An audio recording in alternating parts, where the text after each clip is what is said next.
Pora zacząć misję 100 dni dookoła świata, czyli 6 kontynentów, 3 oceany, ponad 20 krajów. Mam zamiar odwiedzić. Mam nadzieję, że będzie ze mną i ty też. To się nie kończy. Policjant mnie sprawdził 3 sekundy, a tu schody, korytarze. W Dubaju takiego czegoś nie ma. Nie no, kosmos. Kosmos. Patrzcie na te chodniki. Nie mam siły. Nigdy nie róbcie tak, że 2 godziny przed w Madrycie.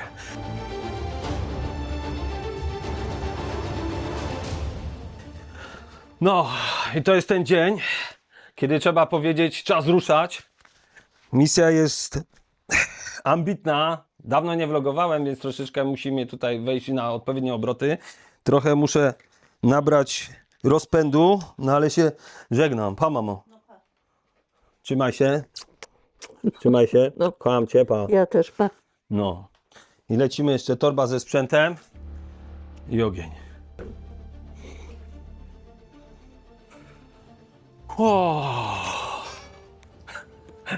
Serio, nie wiem co powiedzieć, ale zaraz się rozkręcę. Tata, Ala i Bartek mnie odprowadzają. Zaczynamy serię 100 dni dookoła świata.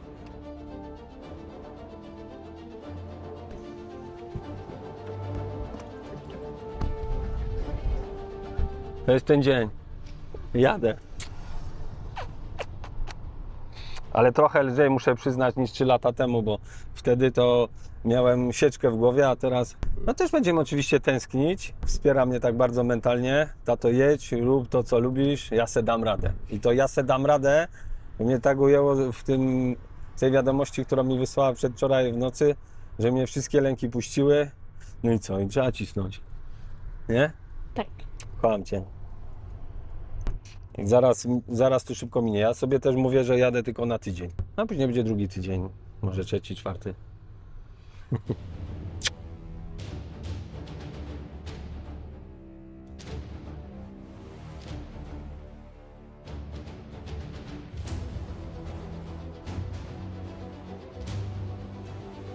Spokojnie, tato, bez tego, bez szlabanu.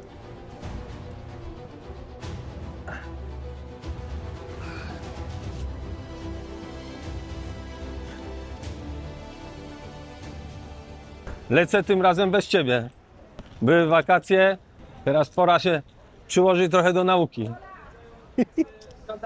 A jest wujek. Wszyscy są w komplecie. Bartek jest zawsze, odkąd skończyłem chyba 6 lat i tym razem jest nie inaczej, tylko odprowadza mnie przed kolejną wyprawą. Więzy krwi nas nie łączą, ale to jest więcej niż więzy krwi. Ile to będzie lat, Bartek? 37? Jakoś tak. A nie, bo jeszcze ktoś doda i wyjdzie. Ile mamy lat? Dzięki, że jesteś. Żaba. Bartek mi podpowiada, że jest samolot opóźniony. 18:10. Gdzie on tutaj jest? Jest 18:10 Bruksela i 18:30 odlot przewidywany. Że jak to będzie z takim opóźnieniem, to mam tylko pół godziny. Może poczekają. Wszyscy zadowoleni oprócz bohatera. No, w końcu trochę energii mnie kopnęło i trochę emocji. Pora zacząć misję 100 dni dookoła świata, czyli 6 kontynentów, 3 oceany, ponad 20 krajów. Mam zamiar odwiedzić. Mam nadzieję, że będzie ze mną i ty też. Nie? Nie, Proszę śledźcie mnie oczywiście na Instagramie, na Facebooku, na relacjach, no i filmy na YouTubie. Tak jest. Solo po planecie. Kocham cię, Żaba. Słuchaj, mamy ziemniaki zostaw, jedz mięso. Jesteśmy na Łączach, pamiętaj, że jadę tylko na tydzień, a później na jeszcze 1 tydzień, tak? Nie! Co za zwój! Tego nie wiedziałem! Bogi przyjechał, ale mnie tu zaskoczył. Ty, gościu, ty słuchaj, ty mi nie rób tutaj takich scen. I od razu się z tatą pożegnam. Dzięki, tato. Muszę ci powiedzieć, że No. się trzymam. Trzymam się. Uważaj. Dzięki, Ty też tato. od czasu do czasu. Dobra. Śledź mnie tam, bo widziałem, że Instagram sobie założyłeś. W końcu. Wujek nie ma Instagrama. Nie ma. Ale ciocia ma. A ta? Dziękuję, Luku. Telefon w pamięci. Tak jest. Masz lokalizatory, Nie będę się po prostu pchał ani zaglądał w jakieś kanały, w które nie powinienem. Ale to też jest część tego. Usmaguj się. Gdzie jest Wi-Fi? Spokojny zjazd. No to muszę was nakręcić. Bardzo wam dziękuję, że mnie odprowadziliście. I powiem klasycznie, trzymajcie się tu. No dobra, możecie się już rozluźnić, pomachajcie chociaż.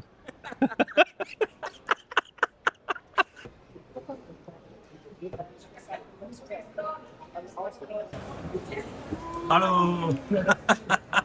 Cwaniaczki! Te muszelki to weź wyciąg. Zaraz opowiem tą anegdotę, jak wracaliśmy z Malediwów, czy z Malediw. No i 10 000 złotych kara kosztowała za muszlę.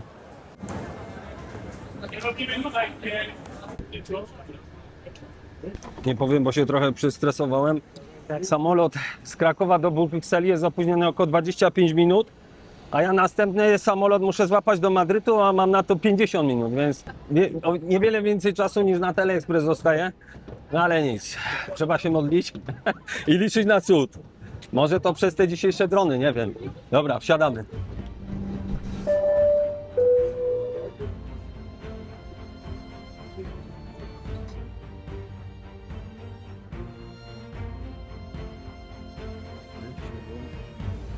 Tymi liniami jeszcze nie leciałem, po francusku mówią sporo. Nic nie rozumiem. Zobaczymy, co to będzie, ile będzie tych minut opóźnionych. Już nawet nie myślę tak bardzo, dzięki w sumie temu stresowi związanemu z tą przesiadką, nie myślę tak bardzo o tym smutku, że no, rozstałem się właśnie z Alą, ale to tak jak mówię, jakby nie było takiego silnego połączenia z nią, to by nie było dużego smutku przy rozstaniu. Proste. Normalnie jak kogoś tak się, nie ma człowiek relacji, no to cześć, do widzenia, albo w ogóle się nie gada. A tutaj jednak ta obustronna relacja jest bardzo mocna. I to będzie największe moje wyzwanie podczas tej podróży. 100 dni dookoła świata. 6 kontynentów, ponad 20 krajów, 3 oceany, jeden człowiek, jedna planeta. Solo po planecie, zapraszam.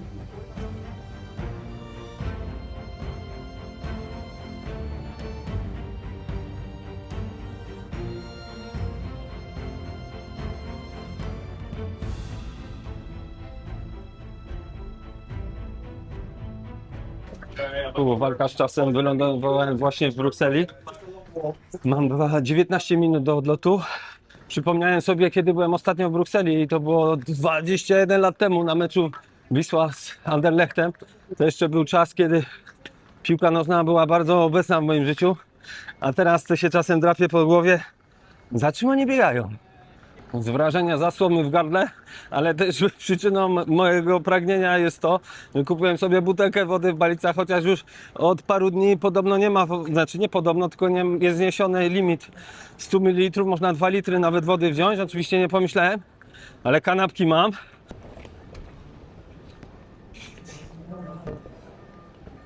Jest 47, Madryt. Udało się. Planowo miało być za 16 minut odlot, ale jeszcze wszyscy stoją, bo ten samolot też jest opóźniony o pół godziny. Odpocznę może trochę w Madrycie, bo tam mam 2 godziny do lotu do Bogoty. Przez cały Atlantyk. Jeszcze nigdy nie byłem w Ameryce Południowej, ani w drugiej, ani w północnej. Najdalej na zachód to byłem na Azorach z bratem, z Tomkiem. Dobry prognostyk na tą całą podróż, bo pierwszy samolot był opóźniony o pół godziny i ten drugi też jest o pół godziny. Tutaj jest rękaw. No a rękaw wiecie jak to jest, no to nie jest demon prędkości, jeśli chodzi o ładowanie ludzi z samolotu. Ale nic. Później mam przesiadkę do Bogoty i około 1,5 godziny, jeżeli wszystko będzie zgodnie z planem, ale jak to mój kumpel Paweł powiedział, jeszcze nie słyszał, żeby samolot wyleciał przed czasem. Takie przesiadanie to ja rozumiem. No. Czasem dłużej w Krakowie czekam na autobus. Jak byłem wczoraj w dzieci w szpitalu i 45 minut zanim przyjechał, bo poprzedni w ogóle nie jechał. W końcu jestem z powrotem na trasie. Mogłem się doczekać, no 16 miesięcy nigdzie nie byłem. No w Zakopanem byłem raz, 2 razy, przepraszam. No i ruszamy.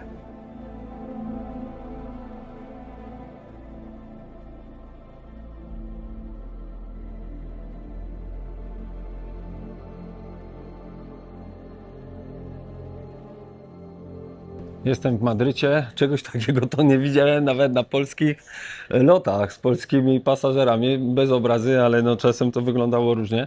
Ludzie tak się rzucili, jakby nie wiem, jakaś była promocja chyba po Crocsy w Lidlu. Prawie mnie stratowali, nie mogłem plecaka tam wyciągnąć. No, leciały torby na głowy. No, to jest Europa. Dobra, teraz poczekam, gdzie jest moje połączenie. Lecimy do Bogoty. Go to Terminal 4S. No się okazuje, że się zakręciłem, to w ogóle nie ten terminal, tylko 4S. Muszę wyjść, wziąć jakiś autobus zielony. Walka z czasem. Okej. Trochę adrenalinki miałem zjeść, ale nic z tego. Terminal 4, bus, dobra. Ale muszę się zorientować, o co tu chodzi. No, trochę się przykręciłem, się zdenerwowałem, bo została mi godzina 20 do odlotu do tej Bogoty. I tu mam czekać na jakiś autobus. No, ta pani sprzątaczka no, miała taką dziwną minę i wzdechnęła dość głęboko. I kiedy jej powiedziałem, że mam jechać do Bogoty, bo czasu jest niewiele, 1,5 godziny do odlotu, ale muszę się odprawić przecież. No dobra, trzymajcie kciuki. No i akcja jest rozwojowa taka, że popatrzyłem teraz na swój flight status, na tej aplikacji, z której kupuję zawsze bilety. Jest napisane, że mam za 10 minut być tam na terminalu, żeby się odprawić. Pomimo, że jest godzina 10 jakby do odlotu, godzina 20, przepraszam. No wiem, że krótko lot międzynarodowy, ale mam check-iny, mam nadzieję, nie mam bagażu głównego, mam nadzieję, że to wszystko pójdzie z płatka. Zaczynam się kurde denerwować, żebym tu nie utknął. Ogromne lotnisko, naprawdę, no wiedziałem, że Madryt ma ogromne, ale nie aż tak. No, autobus niby jeździ tu co 20 minut, ale no, był na terminal 1, 2, 3, ale gościu mi pokazuje, że to nie ten, na 4. Podjeżdżają jakieś busiki, pełno taksówek, Uberów i tak dalej. I busy do hoteli, ale no, ja tu widzę parę osób, którzy czekają może na ten, no nic. Nie ma co się stresować, będzie co ma być. Dobra, jestem w tym busie już, ale to nie tak, że od razu na 4 jedzie. Ogromne lotnisko, ogromne. No Stansted to słabe przy tym lotnisku jest. Challenge za challenge'em. A miało być tak pięknie, bo że tutaj 2 godziny tylko i że to będzie taki najkrótszy moja przesiadka. Najkrótsza, taka najspokojniejsza, a wychodzi na to, że jest najmniej spokojna. No. Znowu nauczka na przyszłość, żeby badać, jakie duże są lotniska, jakie odległości między terminalami. Bo będę tu od samolotu do samolotu będę tyle krążył, co przyleciałem z Brukseli do Madrytu, jeśli chodzi o czas.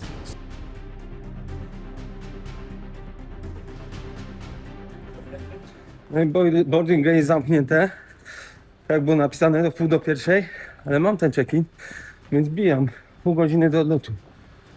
Boarding gate. Lotnisko puste. Nie wiem, czy to tu? Prawie nie ma nikogo. Wszystkie już check-iny zamknięte. Security control. Dobra, lecę. Tu jeszcze jest terminal 4S. Nie wiem, gdzie to mam biec. 4S. Ja pierdzielę, wszystko pozamykane. Przeczepali mnie równo. Miałem Starlinka. I w ogóle jeszcze jedno piętro. Ja pierniczę. Nie wiem, czy zdążę. Dobra, otwieramy się. Dobra. 4S. Nie byłem na tak zakręconym lotnisku nigdy. Ja pić mi się chce. Zapomniałem wody w tych balicach. No, wysiadam już. 4S. Jakaś droga, znaczy gate S40. Z której tu strony? Z tej. Nie ma nikogo. Jeszcze niżej. Jeszcze do pociągu?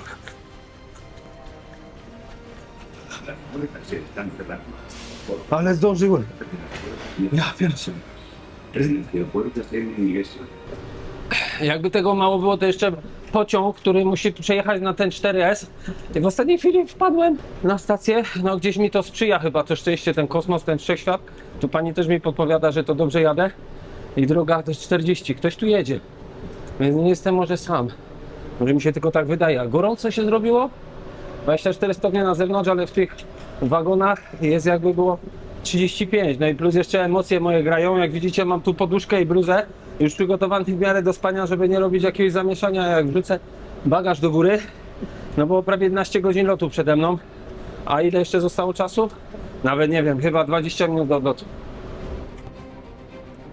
This is it?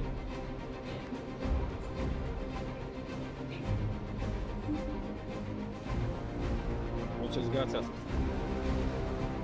Nie, to się nie kończy. To się po prostu nie kończy. Dobra, jestem w terminal 4S. Nie ma poprawy, a jeszcze paszport. To się kuźwa nie kończy. Policjant mnie sprawdził 3 sekundy, a tu schody, korytarze. W Dubaju takiego czegoś nie ma. Ale jestem zmęczony. Ale jestem zmęczony. A 40. Nie kończy się.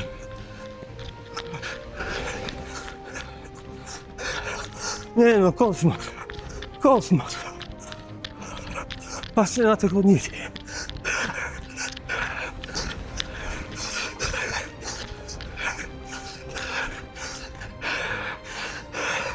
Nie mam siły. Stoję tam na coś. Nigdy nie róbcie tak, że 2 godziny przesiadka w Madrycie. Chyba tu. Chyba tu. 37, 40, tak. Ale bieg po życiu był. Dobra. Jestem tak wykończony, że musiałem skorzystać z automatu do picia. Już palichy ile to kosztowało, tak się pospieszyłem, że wziąłem 0. Kosmos, no mi jest to tak potrzebne, wolę chyba wody z kranu się napić. Ale zdążyłem, no czekam, tu jeszcze jest kolejka dosyć spora. Mam siedzenie w środku, więc no, poduszka wyciągnięta, bluza wyciągnięta. Upocony jestem, umęczony, nigdy tak nie biegłem. Matko Boska, 1,5 godziny, żeby z terminala 2 na terminal 4, a jeszcze jakbym miał wziąć i się odprawić na check-inie, to, no to 3 godziny to jest niemurowane. Tyle wam powiem. To był bieg po życie, ale zdążyłem, udało mi się. Jestem już na pokładzie samolotu z Madrytu do Bogoty. Tam mnie też czeka niezły może bieg, bo będzie 1,5 godziny.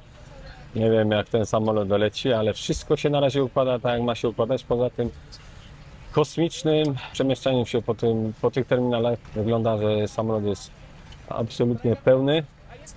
No i czeka nas około 11 godzin lotu do Bogoty, gdzie się przesiadam na szczęście te same linie.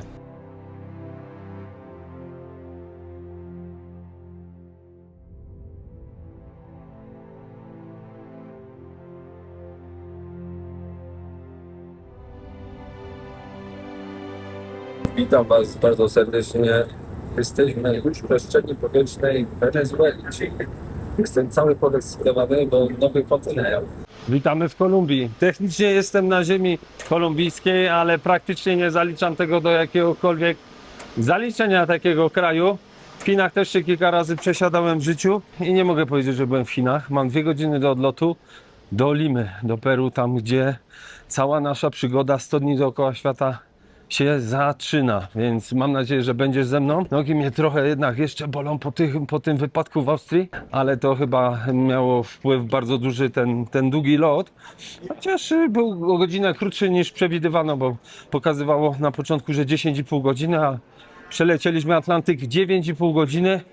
Większość przespałem, fantastyczną mam taką poduszkę, może będzie sytuacja, możliwość później pokazania Wam takie 2 litery L po boku. Idealnie się to komponuje do takiego długiego lotu, bo głowa po prostu nie spada. Jest 4:30 czasu lokalnego. Nazwa lotniska w Bogocie u rzeka, mianowicie nosi nazwę El Dorado, czyli słynnego złotego miasta, które nigdy nie zostało odnalezione. Czy ja go odnajdę? Nie, na razie się nie wybieram do Kolumbii na eksplorację tego kraju, ani tutaj w góry, ani do dżungli, bo do tej pory nikomu się nie udało tego miasta znaleźć, ale spróbuję to może podczas mojej drugiej wyprawy, jeżeli Wam się to spodoba. Już Cię serdecznie zapraszam na tą całą wyprawę, bo dzisiaj startuję 100 dni dookoła świata. Jeszcze jedną rzecz chciałem powiedzieć. Zapach kawy tutaj po prostu rozprzestrzenia się wszędzie. Nawet w publikacji jak byłem, to kawa po prostu wchodzi do nosa. Kawa, mówię normalna kawa. Tak, wiem, że jesteśmy w Kolumbii. Nie piję jej z takiego prostego względu, że chcę się jeszcze przespać, żeby nabrać dodatkowej energii, bo czeka mnie 3 godziny lot jeszcze do Limy, więc taka troszeczkę popierdółka na te wszystkie moje połączenia. No, z Krakowa do Limy 22 godziny, jeśli no, będzie wszystko o czasie. No to co, lecimy dalej.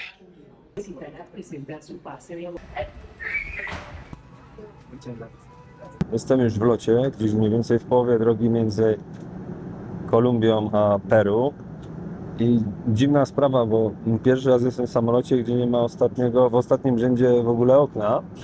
Tutaj pan sobie smacznie śpi, nie będę tego pokazywał, dlatego nie nagrałem jakiś przebitek, jeśli chodzi o start. Ale znalazłem taką ciekawą ulotkę tutaj w samolocie. Jest to informacja na temat, co zrobić, jeżeli mamy podejrzenie, że zauważyliśmy human trafficking, czyli to jest handel ludźmi lub jakieś przestępstwa z wykorzystaniem osób trzecich do celów niefajnych. Jest tu cała ulotka, że jest to dosyć powszechny proceder. Jak zachować ostrożność, żeby nie zostać zwerbowanym, że te osoby są bardzo czarujące, wzmagające zaufanie i w ogóle pracujące, kręcące się wokół naszej rodziny i przyjaciół. Próbują się kontaktować i zwerbować ludzi poprzez social media, nieistniejące agencje modelek, różne agencje podróży i salony piękności. Zaoferują oczywiście zapłacenie wszelkich wydatków związanych z podróżą, opowiedzą, jak się ubrać i jak zachowywać podczas takiej podróży. No wiecie o co chodzi, tu raczej chodzi też o szmuglowanie pewnych rzeczy, więc nieźle sobie to wykminili, czyli odpowiedzialna jest osoba ta, która szmugluje, ale jest zwerbowana. Straszne to jest. Obiecują, oczywiście cały czas mają oko na was. Oferują oczywiście super zarobki jednorazowe albo stałą pracę na miejscu. Obiecują gruszki na wierzbie, tak tu jest napisane, które wpłyną na jakość waszego życia. Jest tu w ogóle napisane, że to jest dosyć powszechny proceder. Jest tu kontakt, prawie cała Ameryka Południowa, są numery telefonów, jakby ktoś zauważył, że takie coś ma miejsce w samolocie. Tutaj też jest napisane, że pracownicy linii lotniczych są przeszkoleni i zauważą takie coś, ale nie wszystko, prawda? Więc musi być to, wydaje mi się, że ogromny proceder, jeżeli dalej to robią, że ktoś tam przechodzi. Pyk! Ameryka Południowa właśnie mnie przywitała. Jeszcze nie jestem po imigracji, więc jeszcze technicznie nie jestem w Peru, ale wylądowałem właśnie w Limie. 22 godziny odkąd wyjechałem z Krakowa, a to jest początek mojej misji 100 dni dookoła świata. Zaczynamy tu natychmiast. Jest! Señores y señoras, bienvenidos a Peru! Witamy w Peru. Lecimy 100 dni dookoła świata.